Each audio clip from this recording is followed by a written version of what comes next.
On April 20th, 1999, an absolute tragedy struck the town of Littleton in Colorado. School violence erupted again today, suddenly and with a vengeance. 2 students carried out a massacre at their high school, then ended up taking their own lives. This tragedy shocked all of America. And in 2005, a guy thought it would be a good idea to turn it into a video game. Guys, welcome to this new video. Today I'm going to talk to you about Super Columbine Massacre RPG. A game in incredibly bad taste, but at the same time, a good game. The game was developed using the well-known program RPG Maker 2000. So it has the kind of graphics you'd expect from that software. The music is really excellent. There's Nirvana, Marilyn Manson, and a few others. Yesterday I was dirty, wanted to be.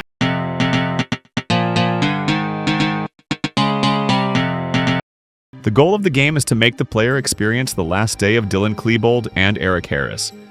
The game starts early in the morning in Eric's bedroom, the character you play as. Eric can collect various items in his room, a copy of the game Doom, which serves to increase his stats, and notably Luvox, an antidepressant that will play a major role in this horrific event. Then he calls Dylan, goes down to the basement to pick up a Marilyn Manson CD, another stat booster, and all the weapons necessary for what Eric and Dylan have planned. When Dylan arrives, the 2 friends can record one last video, where they explain that their parents are in no way to blame for what's about to happen. This is the first time in the game that you see real, heavily pixelated images of Dylan and Eric. There are several more throughout the game. Then you have to head to the school parking lot and plant the explosives in the cafeteria, just like it really happened that day in real life. This is where the first real gameplay phase begins. You have to make your way through a hallway to reach the cafeteria without being seen by the security cameras and without getting touched by any NPCs. As for the cameras, you just have to pass underneath them and that's it. After planting the bombs, you need to go get armed. And after a few philosophical exchanges, it's time for the inevitable. The only objective is simply to reach the window in the north section of the library. Nothing more, nothing less. No bosses, nothing. The player can, if I may say so, put to sleep forever every NPC they come across. The stronger the enemy, the more experience they give. But strangely, the character that gives the most experience is a very small child named Cherubic Pumpkin. This means the player is encouraged to go after small children as soon as they appear. Something that is morally very questionable. But we'll come back to that later in the video. Eric and Dylan have access to the same weapons they used in real life, as well as a melee weapon that does less damage than the firearms. Each shot uses up ammunition, so you must remember to restock from the car or use items like clips, ammo boxes, etc. The menu has a classic RPG style, and I really like it.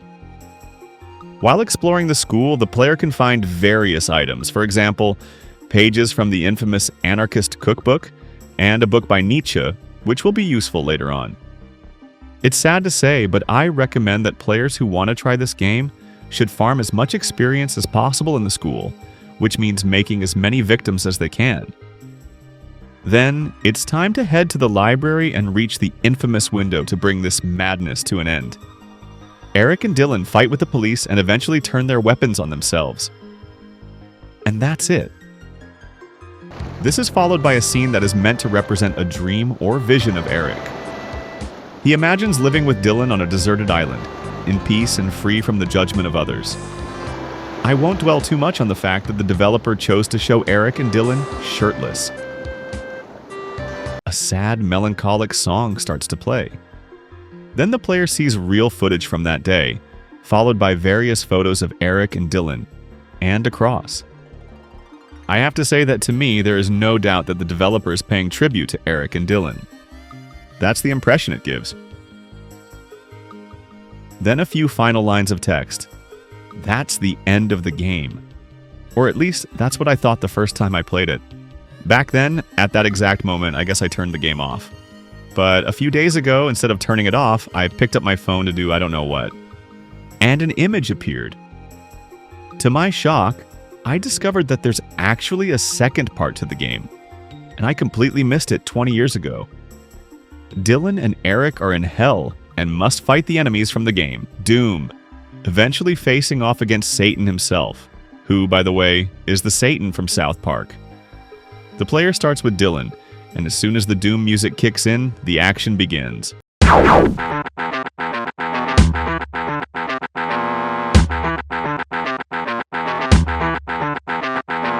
And here I think the developer did something really powerful. Let me explain. During the first part of the game, there's a depressing atmosphere, having to do what Eric and Dylan did. But then, as soon as the Doom music kicks in, I felt a strong urge to go fight powerful enemies. It's a mix of the music, but also the dialogues. Look at the 3 lines Dylan says. Where the fuck is Reb? Damn, all my gear's gone too.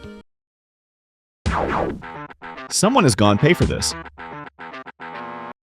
And yes, at that moment, I also felt like making someone pay for this. I think the game's dialogues are excellent, and the developer, whom I'll talk about soon, clearly has talent. Back to the game. Dylan has to quickly find Eric to help him out because the enemies are extremely strong. At first, it's best to focus on weaker enemies to build up experience, and then go after the tougher ones. Along the way, you need to collect weapons, armor, and medkits. Ammo isn't much of a concern in this part of the game. You will quickly be swimming in ammunitions. It's important to gather all the items, otherwise Satan is very difficult to defeat. After making your way through the labyrinth and collecting all the items, it's time to have a little chat with Nietzsche and give him his book. I'm not sure what happens if you don't return the book to him. And finally, the game's final boss. After defeating Satan, you have to find his Bible. Then Dylan and Eric become best friends with Satan and go on to rule over hell with him. So, there's a lot to unpack here. The game was developed in 2005 by Danny Ladon, a young developer from Colorado. He was also a victim of bullying during his school years, and in several interviews he said he identified a lot with Dylan and Eric because the 3 of them had similar life experiences. However, he insisted that he was not glorifying them in his game. He claimed he made the game to allow people to reflect on what happened by putting themselves in the shoes of these 2 teenagers. One of the victims of the massacre even said that they thought the game was a good thing. It opened up dialogue about a difficult and uncomfortable subject, but there is still a sense of glorification of the 2 killers coming from Danny Ladon, and I feel it too. Let me explain. Here's an example. This is the message the player receives after winning an item following a battle. Cheeseburger is all yours now, brave boys. Brave boys is a bit too much. Throughout the game, the player can interact with certain objects in the environment. For example, a computer. This triggers flashbacks that show small moments from Dylan and Eric's lives. And most of these flashbacks highlight the sad parts of their teenage years. You can clearly feel Danny's empathy toward Eric and Dylan. I have to admit, the scene where Eric calls his ex did affect me a little. If the player goes to the men's restroom on the first floor, they'll come across a group of bullies picking on a younger boy. Dylan and Eric take care of the bullies, and the younger kid thanks them, as if they were heroes. It's still quite revealing. There's also the case of the little cherubic pumpkin who gives a lot of experience even though he's the weakest NPC. Is that a sadistic choice by the developer? Or a way to test the players and make them question their own morality? Will they slay every pumpkin they come across to farm experience, or will they choose to spare them? The victims' bodies remain on the ground throughout the game, which really amplifies the massacre aspect. It's truly a strange and unique work. As for me, I don't want to accuse Danny Ladon of anything, because that's not my role. I'm simply an observer, trying to stay as neutral as possible. For those who want to know more about Danny and his perspective on all this, there's a documentary he made himself in 2008 called Playing Columbine. In it, he talks about the criticism and controversy that his game sparked. I recommend watching it, especially since it's available in full on YouTube. I'll include the link in the description. Guys, I think I've said enough about this game. To sum it up, it probably should never have been released. But still, despite all the negative aspects, I feel like it was developed with a lot of care. And it does have some really interesting points, like the solid gameplay, and the amazing music? Well, I hope you enjoyed this video, which was a bit different from usual. Since AI tools are getting more and more expensive, I need to find an alternative.